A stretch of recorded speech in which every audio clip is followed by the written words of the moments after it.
Alina, I want to start with you. I want to ask you, India has a lot of weird crimes, especially a place like Delhi. How did you zero in on the Burari case?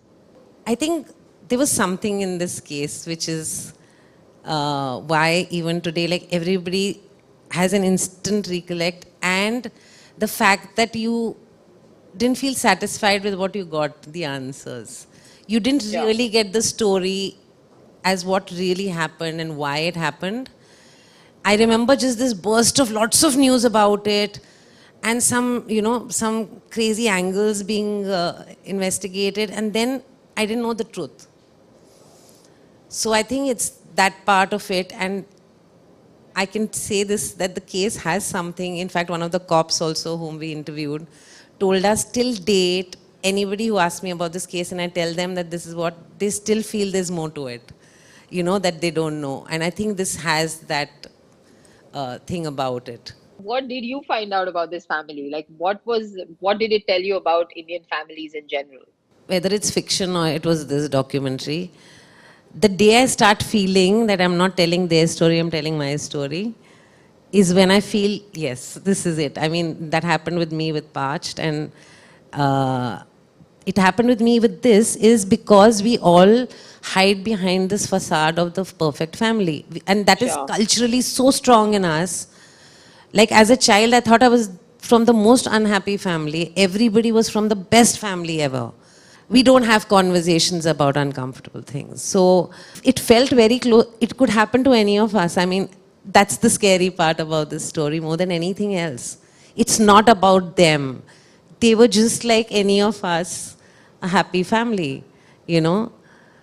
But somewhere we live in a world where we all want to believe. We want to think that there'll be something that'll come and solve the problem. And that could Yeah. be me, it could be you, it could be anybody. And once you get stuck, then it just becomes, a black hole.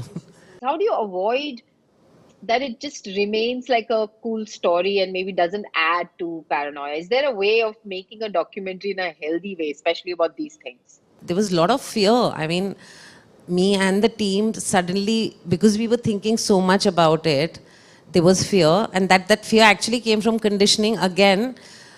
Ki just be fearful and then don't talk about it, But the more you get to know, the moment you actually start unraveling, and we spend a lot of time wanting to know but not really bothering to know, you know. So that bothering to know actually then tells you, okay, this is why it happened. Then that fear goes away. There are things that came in that made things happen, and once you buy into that narrative, fear goes away.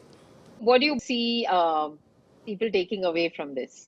That the audience doesn't see this with judgment and sees it with empathy, and leaves them with a deeper understanding or an introspection into themselves and the world around them, and encourages them to have conversations, acknowledge mental health underlined. Subscribe to Midday India. Get direct notifications on all our videos by clicking on the bell icon.